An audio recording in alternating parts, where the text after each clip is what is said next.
He came back from Hajj, he was totally changed. That Allah will allow some of us to hear these words, and we will hear these words. Enter.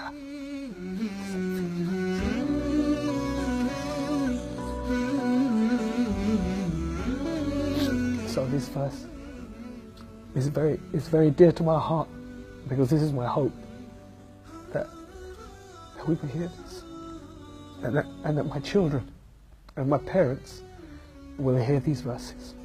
Inshallah. My name is Rahim Jung.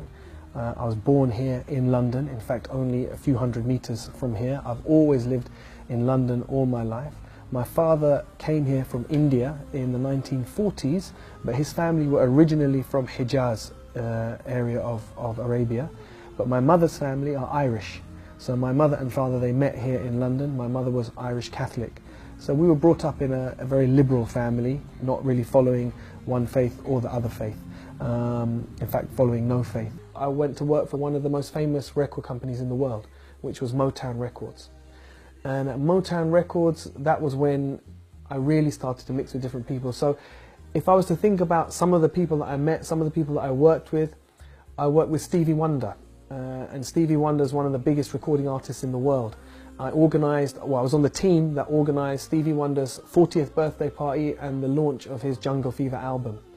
And I worked on soundtracks to films. I worked on the soundtrack to Terminator 2. I worked on, in fact, many of the singles that I worked on went diamond, platinum. They had all those discs. For me, it was because of the relationship I had with my closest cousin and my friend. And we lived like this, two brothers, all the way up until 18 years old. At 18 years old, every summer we used to go for holiday together. And this one summer we made plan for the holiday. And he phoned me and he said, "I've got bad news, bad news." I said, "What?" He said, "I can't come on holiday." I said, "No, why not?" He says, "I have to go for Hajj." I said, "Oh my God." He said, "I know, what am I going to do?" I said, "I'll phone your mother." So I phoned his mother. I said, "Auntie, please, please don't send him, don't send him."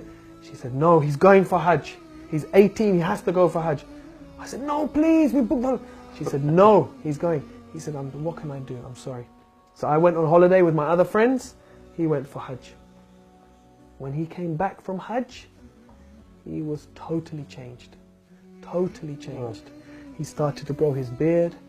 He stopped coming out with us. He wouldn't come anymore to the, to the places where there was mixing and the place where there was music and all of this.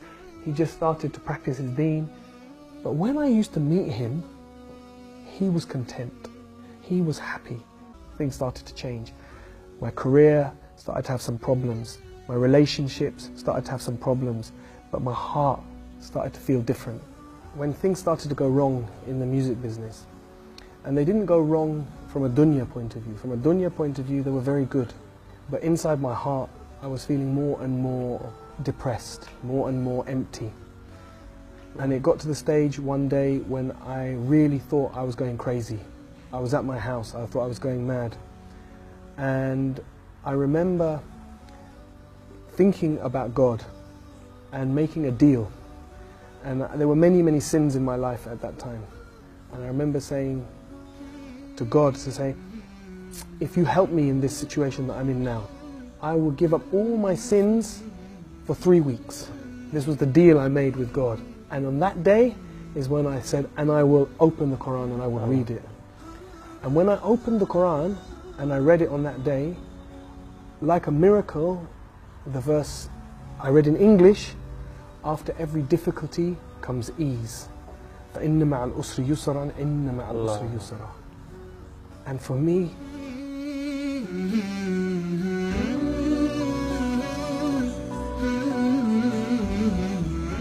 it's like a miracle, because I was very desperate at that time, and I didn't know where to go. I didn't know where to turn, and I thought I was going crazy. And the last thing I wanted was a deen, was religion. I didn't want to be religious, I wanted the dunya. It was as if this verse was just written for me, no one else. Allah, that I didn't even know Allah, God, whatever, but that this book somehow knew exactly what I needed at that point and at that time. So it was like a miracle. When I left the music business, I left at a time when people would have questioned why, because I'd been given a lot of success, and I went through a difficult period for the first probably year that I was praying and that I was starting to fast and starting to read about Islam. It was a difficult time because I didn't know what I was going to do with my life.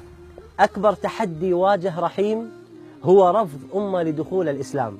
Then when she found out she had cancer, and it was a very bad cancer, only 3 weeks she had to live. For the first time,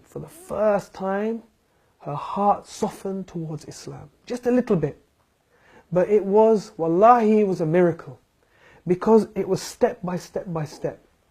But the key thing, one of the key things, was she called me one day when she was very close to dying.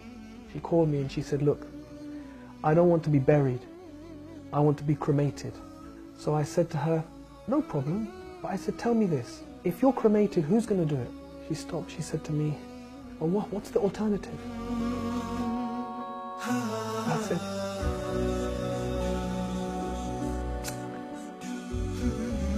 I said, the alternative is if you die, then your sons, me and your sons, we will carry you. No one else will see you. And we will take you to a place, and your daughter and your daughter-in-laws, they will wash you, and they will prepare you, and they will wrap you in a simple white cloth. And no one will see you. And in one day, we will bury you in the ground, with no coffin, with no fuss, very, very simple. She said to me, that's what I want. She said, that's what I want. But now I had a problem. She's not Muslim. So she phoned my brother and sister and she said, I want a Muslim burial. I would just try very slowly to give her small bits of dawah. If there is a creator, do you think maybe he sent messengers? Do you think maybe he sent people as guides? And one day she said, yes, I believe that. So Sheikh, for me, I was happy. For me, I was happy. She believes in a creator, she believes in messengers. I thought, inshallah, I have an excuse. I can make dua for her. I can say to the imam, inshallah, we bury her as Muslim. But my son, he was then 14 years old. He said, it's not enough. He said, it's not enough. He said, she has to say Shahada. So I was scared, because I thought, if he tries to make her say Shahada, then she will say, no, I don't want to say this. And then I have a problem. He said, don't worry, Abba, don't worry. I will talk to her. So he went up to her bedroom. He said, and I was downstairs for like 1 hour. And I was walking around, oh my God, what's happening? Did she say yes? Did she say no? And he came down. He said, easy. He said, no problem. I said, what? He said, she gave Shahada. I said, properly in Arabic? He said, yes, Arabic fully. No problem. And maybe 2-3 days later, she died. Oh. Alhamdulillah. SubhanAllah. وأن الله يهدي من يريد. I had no plans to go for Hajj that year because there were too many difficulties in the family after my mother died unexpectedly like that. But then Islam Channel called me, and actually their plan was not to take me. They asked me to go and I said, I can't go this year. I've got too many difficulties with the family. Then at the last minute, when there was only a few days to go before Hajj, they approached me. They said, look, we've had some complications. We need you to come as a presenter this year. I said, I'm going to make Hajj for my mother. So within just 3 months of her dying, mashallah, I was able to go and I was able to make Hajj for my mother. And alhamdulillah, share that with millions of people around the world. And so many people called, because she died in Ramadan, and I was doing TV work at that time, Allahu Akbar. People from around the world called and gave sadaqah in her name. Someone built a masjid in her name. So many orphans sponsored in her name. So, Allah is Ar-Rahman. Allah is Ar-Rahman.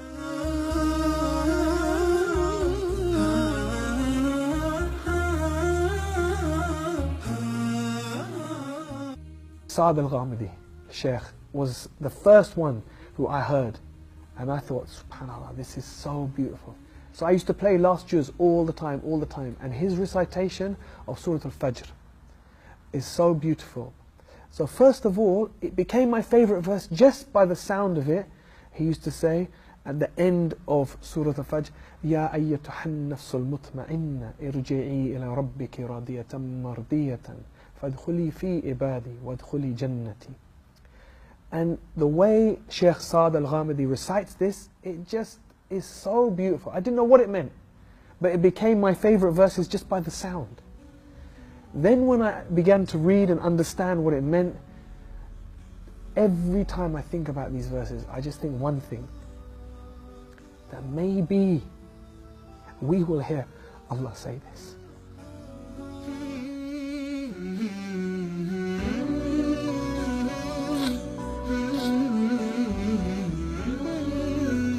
That Allah will allow some of us to hear these words, and we will hear these words enter.